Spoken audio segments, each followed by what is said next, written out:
கன்னியாகுமரி காதல் மர்மம். கடலில் மறைந்த வாக்குறுதி. கன்னியாகுமரி இந்தியாவின் தெற்கு முனை, 3 கடல்கள் கூடும் புனித நிலம்.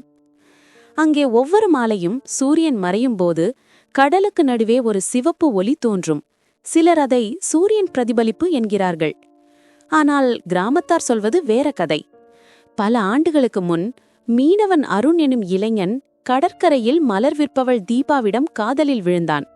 அவர்களின் காதலை யாரும் ஒப்புக்கொள்ளவில்லை. ஒரு மாலை அவர்கள் கடலில் பறவைகள் பறக்கும் திசையில் பாய்ந்தபோது அலைகள் பெரிதாய் பெருக்கெடுத்தன.